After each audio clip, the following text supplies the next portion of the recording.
guys, I'm just get up, so I'm very high. Okay, so now I will make some videos. I was from 801 to the 815. Okay, let's get started.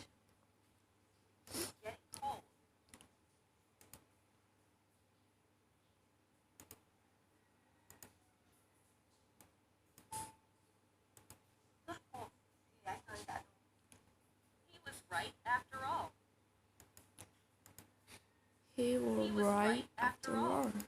Rốt cuộc thì anh ấy để đúng. He was right after all. Rốt cuộc thì anh ấy để đúng. He was right after all. Rốt cuộc là anh ấy để đúng. Stay home so that you can answer the phone. Hãy ở nhà để có thể trả lời điện thoại. Stay home so that you can answer the phone. Hãy ở nhà để có thể trả lời điện thoại. Stay home so that you can answer the phone.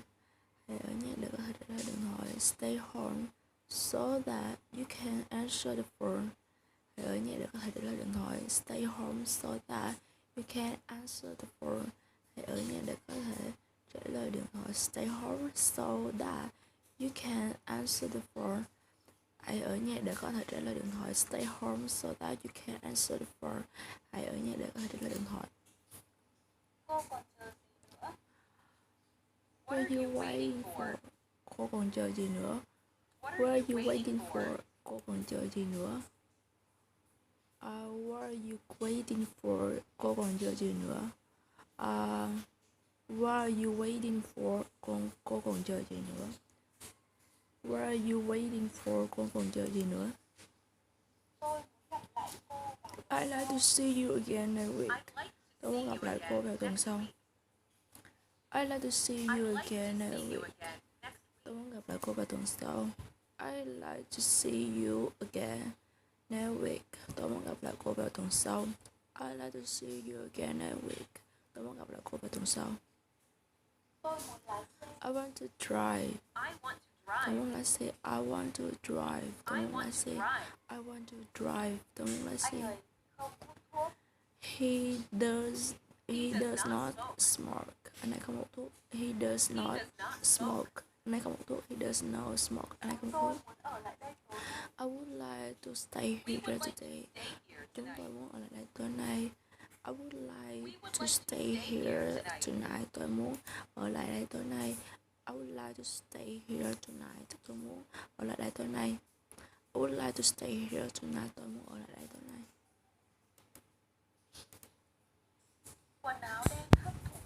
A place clothes absorbs light. Quần áo đen hấp thụ ánh sáng. Black clothes absorbs light. Quần áo đen hấp thụ ánh sáng. Black clothes absorbs light. Quần áo đen hấp thụ ánh sáng. Black clothes absorbs light. Quần áo đen hấp thụ ánh sáng.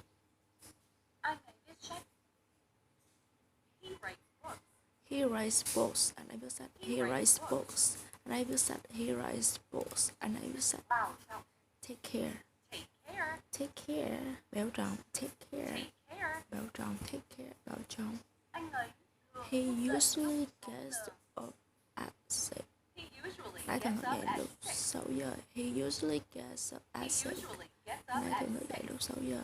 He usually gets up at 6. Nãy thường thức dậy lúc 6 giờ. Leave me alone, please. Hãy để tôi yêu một mình làm ơn. Leave me alone, please. Hãy để tôi yêu một mình làm ơn. Leave me alone, please. Hãy để tôi yêu một mình làm ơn. Have you eaten lunch? Yeah. Bạn đã ăn trưa chưa? Have you eaten lunch? Yeah. Bạn đã ăn trưa chưa? Have you eaten lunch? Yeah. Bạn đã ăn trưa chưa? Have you eaten lunch? Yeah. Bạn đã ăn trưa chưa? Have you seen my class anywhere? Bạn có hôm nay có quen của tôi ở đâu không? Have you seen my class? Have you seen my glasses anywhere? Bạn có nhìn thấy cặp kính của tôi ở đâu không? Have you seen my glasses anywhere? Bạn có nhìn thấy cặp kính của tôi ở đâu không? Have you seen my glasses anywhere? Bạn có nhìn thấy cặp kính của tôi ở đâu không? Have you seen my glasses anywhere? Bạn có nhìn thấy cặp kính của tôi ở đâu không? Have you seen my glasses anywhere? Bạn có nhìn thấy cặp kính của tôi ở đâu không? My telephone is out of order. Điện thoại của tôi không sử dụng được. My telephone is out of order. Điện thoại của tôi không sử dụng được. My telephone is out of order. Điện thoại của tôi không sử dụng được. I am happy. I am happy. I am happy. I am happy. Tôi rất vui. My mother is years younger than my father. Mẹ tôi chỉ hơn bố tôi 2 tuổi. My mother is 2 years younger than my father. Mẹ tôi chỉ hơn bố tôi 2 tuổi. My father is years younger, 2 years younger than my father. Mẹ tôi chỉ hơn bố tôi 2 tuổi. My father is 2 years younger than my father. Mẹ tôi chỉ hơn bố tôi 2 tuổi. I came to see me. He came to see me. Anh ta đến để gặp tôi. He came to see me. Anh ta đến để gặp tôi. He came to see me. Anh ta đến để gặp tôi. Physics is my favorite subject. Thể dục là môn yêu thích của tôi. Physics is my favorite subject. Thể dục là môn yêu thích của tôi. Physics is my favorite subject. Thể dục là môn yêu thích của tôi. I was not as strong as my father. Tôi không mạnh mẽ như cha của mình. I was not as strong as my father. Tôi không mạnh mẽ như cha của mình. I was not as strong as my father. Tôi không mạnh mẽ như cha của mình. I was not as strong as my father. Tôi không mạnh mẽ như cha của mình. I was not as strong as my father. Tôi không mạnh mẽ như cha của mình. Can you speak French? Bạn có thể nói tiếng Pháp không? Bạn có thể nói tiếng Pháp không? Can you speak French? Bạn có thể nói tiếng Pháp không? Can you speak French? Bạn có thể nói tiếng Pháp không? She has been absent from school for 5 days. Cô ấy đã nghỉ học 5 ngày rồi. She has been absent from school for 5 days. Cô ấy đã nghỉ học 5 ngày rồi. She has been absent from school for 5 days. Cô ấy đã nghỉ học 5 ngày rồi.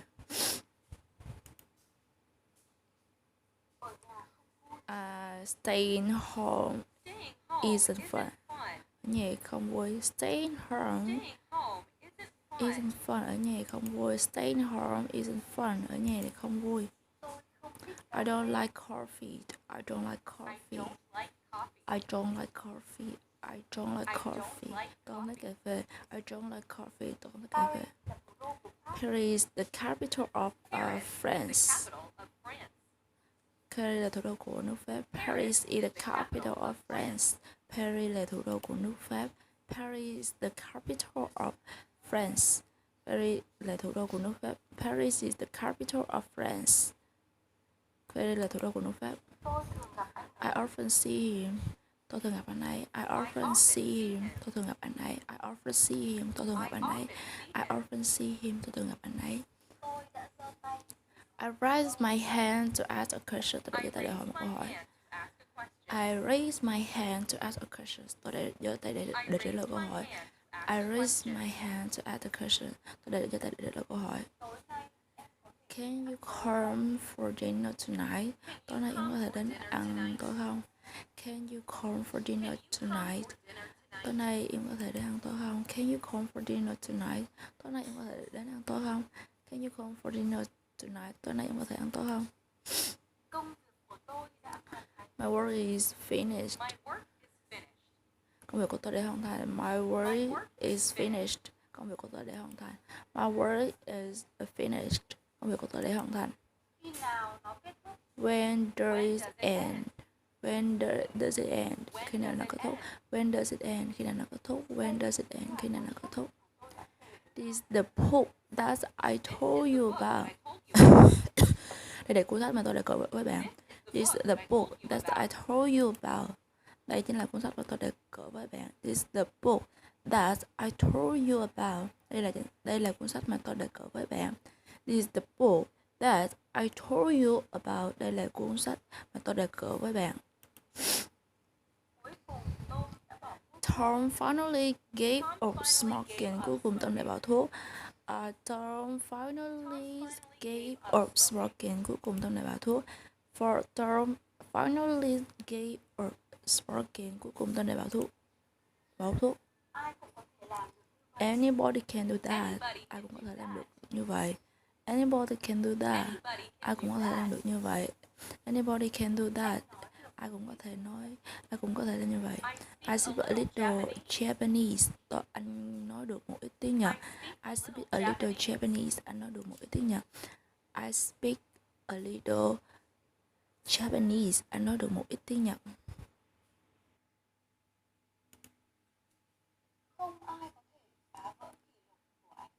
Nobody can break his record.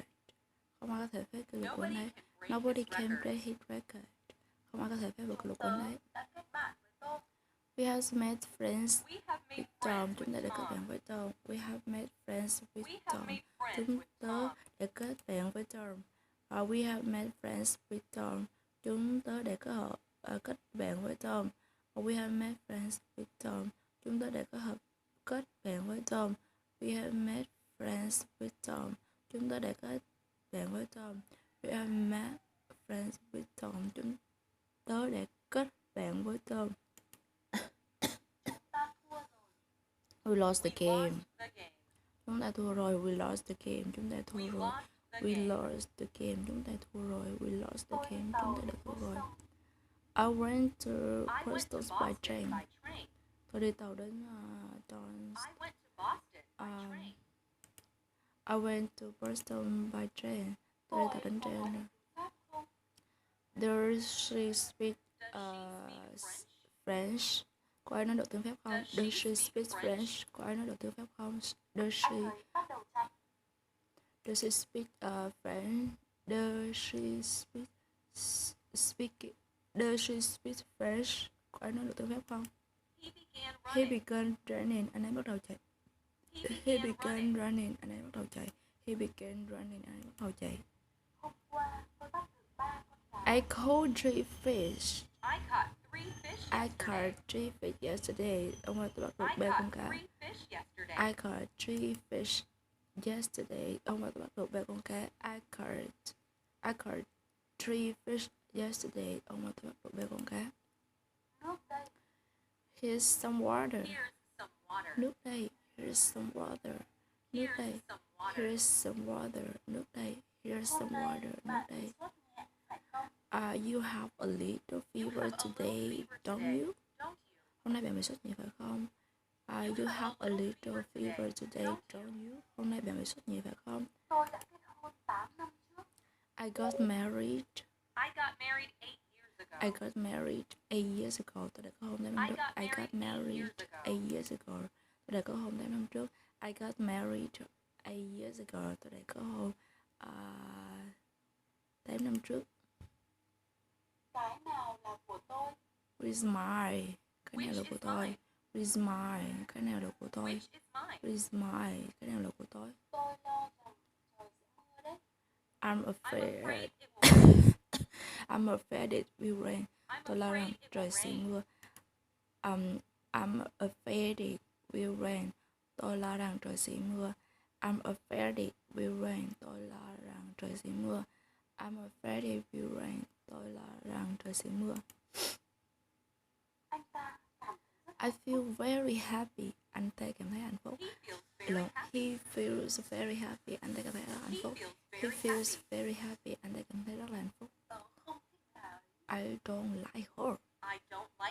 Tôi không thích bà ấy. I don't like her. Tôi không thích bà ấy. I don't like her. Tôi không thích bà ấy. He stayed at the house for several days. Cô ấy ở lại khách sạn nhiều ngày liền. She stayed at the house for several days. Cô ấy để ở lại khách sạn nhiều ngày liền. He stayed at the house for several days. Cô ấy để ở lại khách sạn nhiều ngày liền. He stayed at the house for several days. Cô ấy để ở lại khách sạn nhiều ngày liền. Okay, that's all and see you next time. Uh, don't don't forget to follow me every day. I will make a video for you. See you.